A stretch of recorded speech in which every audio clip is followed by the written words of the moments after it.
What's going on, everyone? College Lefty, and in this video I have for you guys some more Battle Royale. I'm on a journey for a 12-0 run before the end of the year, before MLB 19 the show comes out, and I'm going to be going over the team here. I did mention in the last video that I wanted to lead off Conforto, or I actually did lead off Conforto in the last game, but I had Bader in there to start, and I figured that's what I would be going with in this one. I figured why not? I'll try the other lineup I had thought about, or the one that I initially had thought, even though we got the dub the first one. But I kind of go through the team here. It's the same team. We got Harrison Bader, Javier Baez, Luis Gonzalez, Zach Cozart, Michael Morse, Mike Conforto, Chris Taylor, Brett Nicholas. The opponent's got a very good team. He's got the hardware Stanton, Adam Lind, Ozzie Albies, Seth Smith, Trevor Story, Justin Smoke, Kyle Seager, and Wellington Castillo. So, I mean, he's got a great team. All silvers at least. And I probably have the worst bullpen of all time here. I'm getting these guys loose. Sammy Solis and Lee Smith will probably be the guys I first go to. I'm also looking to warm up that Matt Bowman. That Matt Bowman card has the splitter. But anyway, we're facing the Stanton, and I'm using this common pitcher.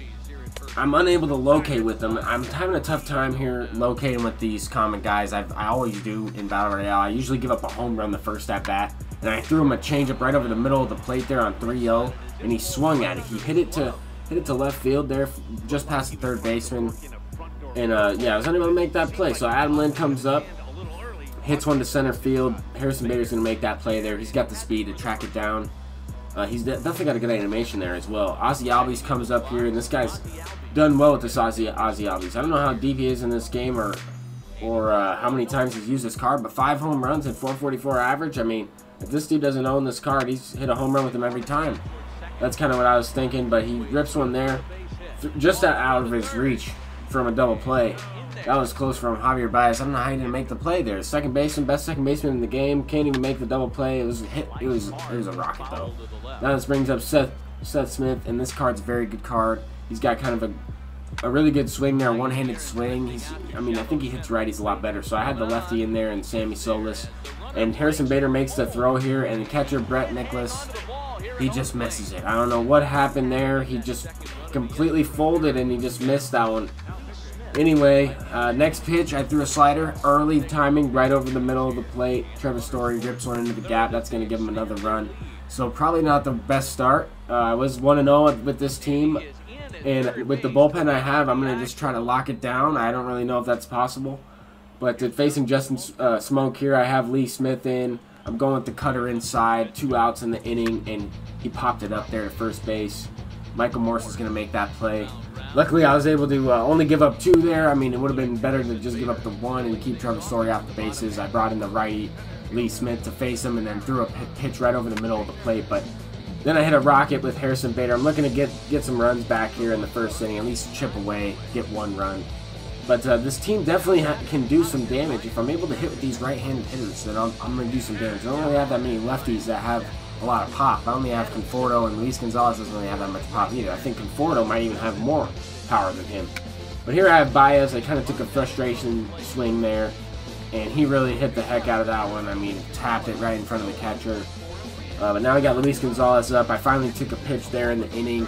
I don't know who this pitcher is, but he's got a really crazy delivery. I never faced this guy before, and he really got me there. I swung at a bad pitch, chased one there with Luis Gonzalez, and hit it to first base. 1-2-3 inning, no hits. It's not looking great. We have Lee Smith on the mound, and facing Kyle Seager, who's a really good card. His brother is probably better in last year's game. I don't really ever see anyone use the Corey Seager card. I've seen some people use this gold Kyle Seager. I think there's a gold Kyle Seager in events. I saw some people use that dude. But that Kyle Seager might even have a better swing than his brother in this year's game. Now we're facing this silver Wellington Castillo, who I think hits curveballs. I don't know exactly all these guys' quirks. That's why I struggle with BR a little bit. I think he hits curveballs, but I was throwing one in the dirt there, and he swung through it. Luckily, he chased one there. This opponent had a pretty good eye. He's a World Series player. I don't know how much ranked he played or when he made World Series, but I didn't really see his record. He's got Jason Worth. I pinch hit Billy Wagner because he brought in Brett Phillips, and I did not want to face Brett Phillips with a righty. So I brought in the lefty Billy Wagner, and then he pinch hit Jason Worth. So I would have rather faced Brett Phillips there because I didn't know he had a righty like that on the bench. Jason Worth definitely hits lefties really well. Plus, he had Stanton up next after that, so I had to take out Billy Wagner. I was going to face him with the lefty. I went ahead and brought in Matt Bowman. He's got that splitter pitch, and I got him out there. I got him to roll over, hit the shortstop. Now you have Zach Kozar. I'm trying to chip away somehow. I can lead off this inning with the base hit, and that's going to get some speed on there. I didn't want to take Zach Kozar out of the game just because it was the second inning. You never know what was going to happen. If I was going to be able to make a comeback, then I might be able to get some of these guys up at the plate again. I don't know. But hit into a double play there with Michael Morse. So bad swing. Grounded out into a double play there. I mean, it was just... I tried to swing at that one. That was a check swing. This is Michael Conforto facing a lefty. He brought in this lefty, and I was able to get a base hit through the shift there, just out of his reach. I thought that was a base hit all the way through, but he almost made the play there. He almost made that play, and that brings up Chris Taylor facing a lefty, and I don't think he really has any power because I squared that one up pretty good. Maybe it was off the handle of the bat, but it hits Giancarlo Stanton in the back. He had a weird animation. That's going to give me a chance to score one more run there. Or one run and cut the lead in half. So it's a 2-1 game, and I have a guy on third base. Brings up the guy who dropped the ball in the first inning, allowing him to score. He has a chance to redeem himself, and he taps it to the first baseman and makes the play there. That's unfortunate. I'm not able to score that extra run and tie up the game. But now we got to face the rest of his team. He's got a really good team here. He's got Adam Lind up once again. And just a crazy tough foul. I wanted to leave this Matt Bowman in because I noticed he was struggling with the splitter a little bit.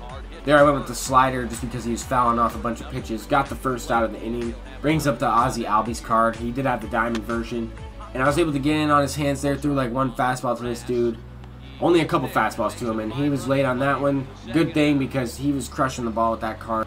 Now he has the Seth Smith up once again. And this card does some damage. You got Matt Bowman in. 15 pitches in the game. And he's able to hit the ball to the gap. Harrison Bader tracks it down. That's that 92 speed I was talking about before the game in the first video that I uploaded from this run. But now we're facing elimination. We're down by a run. We're down to the last 3 outs in the inning. And I went ahead and pinch hit Jason Giambi instead of Steven Souza Jr. just because even though Steven Souza Jr. has more power versus righties, I went ahead and went with the lefty. And I power swung there with Giambi. I was trying to send a no-doubter out to tie it. I probably should have just regular swung, trying to get a base hit, but anyway, brings up Harrison Bader. 2 outs remaining in the inning. I'm looking to have more of a patient at bat. It's a 2-2 count right now. Take a fastball inside there. He throws a curveball. I think that was a curveball, low and away, and I hit it right to the shortstop. Unable to get a base hit there, but that brings up Javier Baez in a 1-0 count. Throws a cutter right over the middle of the plate, and I missed that one just barely. Early good and hit a foul home run. Then he throws a curveball next pitch. Hit a no-doubter out there to tie up the game down to my last out and keep the run alive, because if I would have lost this one right then and there and got out with Baez, then I would have just quit out of the run. But I was able to tie it up. That brings up Luis Gonzalez, and I'm sending one deep. I thought that might have been gone. It could be going back at the track, and it hits off the wall. And was unable to go out. I went to third base. I figured why the heck not? I'll get him into for sure scoring position. I don't even know if he's going to be able to score from a base hit from second anyway. But that's the game-winning run if I'm able to get that run in. He leaves in his pitcher and throws a cutter right over the middle of the plate. Zach Kozar hits a walk-off there to end the game, and we come back there scoring 3 runs in the 3rd inning. And that's why you never give up in the game. We went ahead and walked that one off, and going into the next round, we'll have a 2-0 run with the same team. It keeps the hopes alive, and hopefully we can get this next silver card. I'm going to be going through some of the players and stats that I have with these guys here at to end the video. But Zach Kozar was the player of the game. Tommy Hunter gets the loss there, and I mean, we both really didn't have that great of a bullpen, I would say. We both put more of our draft picks into our offense, which is the best strategy to do in Battle Royale, because you need as many runs as you can get. If I'm able to score that many runs in every game, then I'll be good, because this bullpen is not really working out. I mean, this card's probably the best guy I have, because that Lee Smith, even though he's a silver card, just really isn't that good. His control is horrible, and I can't really get... If you're not able to get good feedback with these pitchers, then they're not going to be good. That Matt Bowman card, I was able to get blinking good feedback with him often, and he was able to shut the door to allow me to get that comeback. If I was unable to shut him down, I wouldn't have been able to get that comeback. But that's that Steven Souza card. I probably could have used Jack Reinheimer as a pinch runner in certain situations, but I just let the game go. I wanted to hit. I felt like I was going to be able to hit to score. But this is what I'm going to rock with the next video. I'm going to continue on with this series a little bit more, and if we lose, then we lose. Then we'll redraft a team, and I'll keep trying until I get 12-0 Battle Royale. But thank you guys so much for watching. If you enjoyed, please leave a thumbs up, and I'll see you guys in the next one. Peace out.